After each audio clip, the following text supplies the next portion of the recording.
Pour la construction de la gamme, nous sommes amenés à revoir ce qu'on a vu au départ la dernière fois, c'est-à-dire l'analyse de la spécification. Petit rappel, on l'a déjà vu, l'élément tolérancé doit se trouver dans la zone de tolérance, ici deux plans parallèles, distante 0,2, parallèle à la référence spécifiée.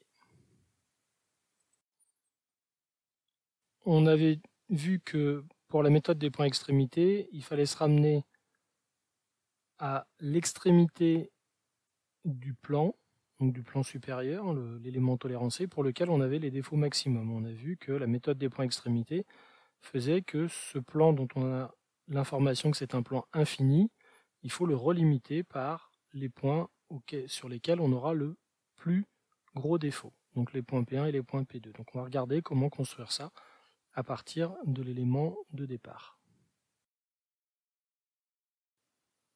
Ce critère mathématique et ce bornage vient à récupérer la distance de chacun des 4 points qui relimitent la surface supérieure pour calculer les distances D1, D2, D3, D4, et le critère sera, le bornage, ça sera que le Dmax moins le Dmin sera inférieur à 0,2 mm.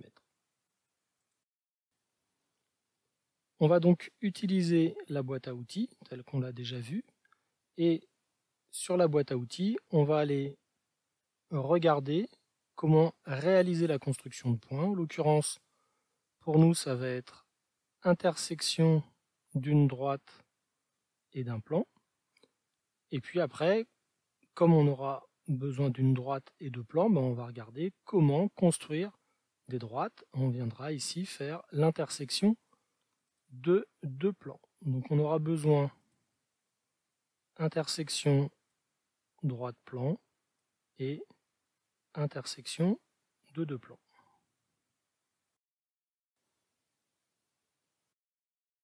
On retrouve ici le dessin de départ avec nos 4 points et notre parallépipède, le critère de bornage et les différents calculs. On va construire la gamme à l'envers. Si on regarde les différents éléments dont on a besoin, le premier élément, c'est de calculer un Dmax moins un Dmin. Pas de souci, il faudra d'abord avoir les distances. Les calculs de distance, on les reprend dans la boîte à outils, dans un calcul de distance point-plan. Ensuite, pour le point 1, on va regarder comment obtenir le point 1 par rapport à des éléments qui auraient été mesurés sur la surface et comment obtenir le plan A. Le plan A, c'est le plan ici qui est sous la pièce, c'est le plan de référence. Pour obtenir le plan A, c'est un élément qu'on va directement mesurer.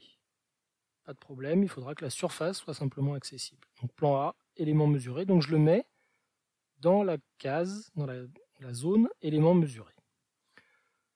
Ensuite, obtention des points 1 et des points 2.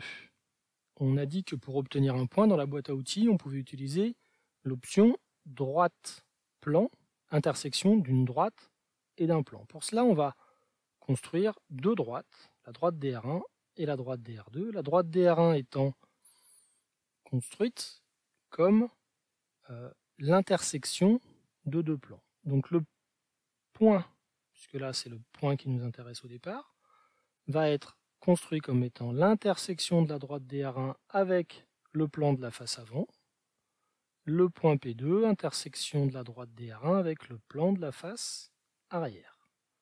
Donc même question qu'auparavant, il va falloir obtenir la droite DR1, obtenir le plan avant, obtenir le plan arrière.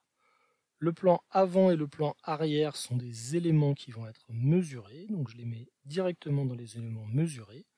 La droite, quant à elle, la droite DR1, c'est l'intersection de la face du côté ici et de l'élément tolérancé. Donc la droite DR1 sera intersection d'un plan, le plan qui est le plan de la face gauche du parallépipède, que j'ai appelé plan 1, et le plan sup qui sera l'élément tolérancé.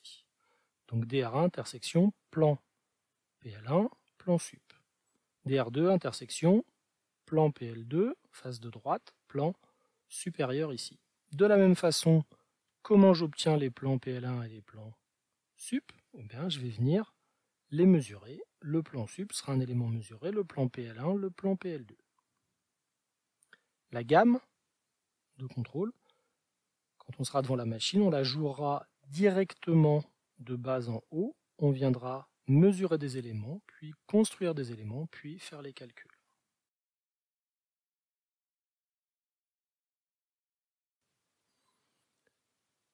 Ici, on peut maintenant réécrire la gamme finale. C'est bien le travail final qui vous sera demandé lors des TD, des TP et de l'examen.